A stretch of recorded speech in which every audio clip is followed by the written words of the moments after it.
So that's one thing. The second thing is we do need to have multiple pathways for kids to access a bright future after high school.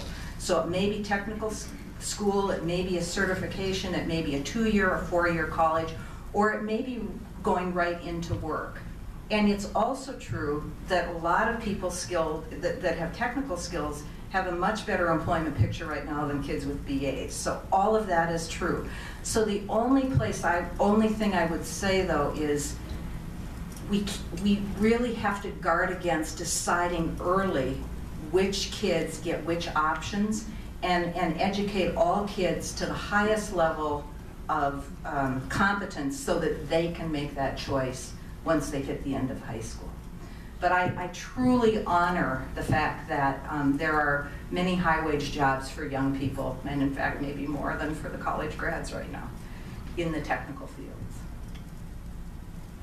Yeah, I had a question about parental involvement. My understanding is parental involvement is almost directly correlated to achievement of students in a school. And given the fact of these neighborhoods, low-income neighborhoods and so forth, that's an issue and may not be able to be dealt with.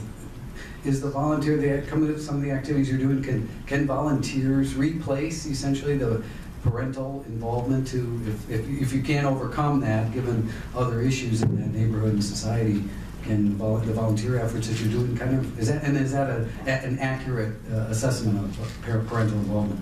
So first of all, parental involvement is key to student success, and there's no question about it. And a lot of parents, especially low-income parents, don't know how to be involved. They've never successfully negotiated systems. They don't know how to talk to teachers. They don't know how to interpret the information coming at them. So part of this is parent education and parent empowerment. So that's a solution. Minneapolis Public Schools has a really great program of parent education right now, trying to get high aspirations in the parent community.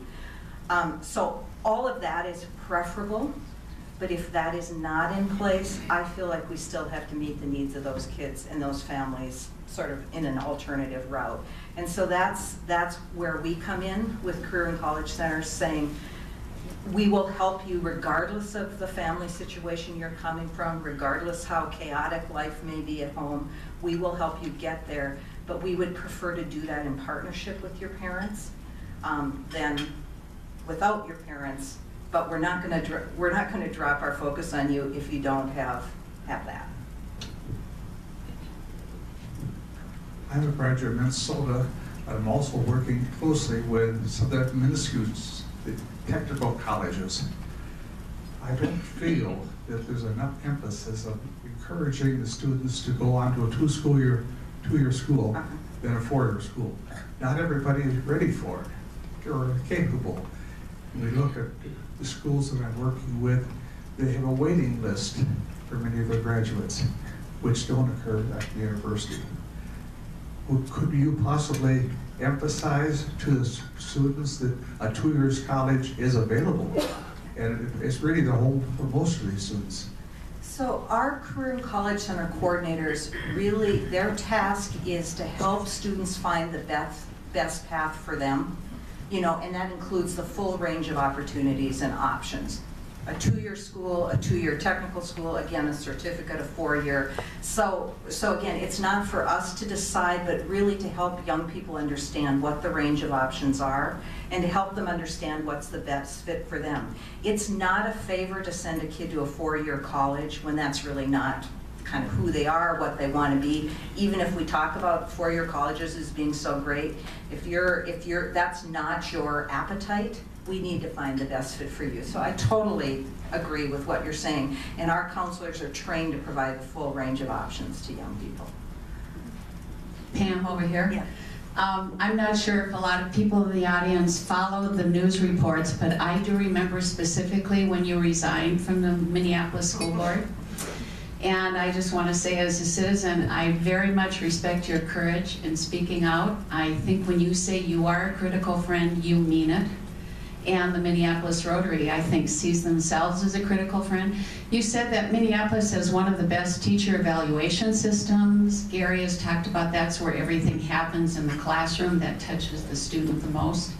Does the Minneapolis teacher evaluation system tie teacher evaluation to student achievement?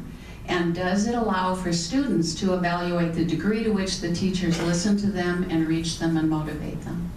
So first I want to be clear, so it's really, you know, we haven't even seen it. It does not, insofar as I know, include student evaluation right now, although I think in some schools they may do that, particularly in high schools, and I actually don't know that. But you do point to a really tough issue, which is that we can have the best evaluation system in place, and it does definitely include student achievement, and I should know the percentage, but I don't. You know, it's either 30% or 35% on actual test scores. The problem is, once you have identified a poor performer, it is very difficult to exit that person in the Minneapolis Public Schools. That's a reality. It can be done, but there are contractual issues that make it very difficult once we know who to give a path out. And again, I could talk for hours on that one, but just let me say that, you know, the first step is to really identify who's doing a great job, who needs help, who ought to leave, and then to have the mechanisms in the contract to make that a quick and expedient process. Thank you very, very much.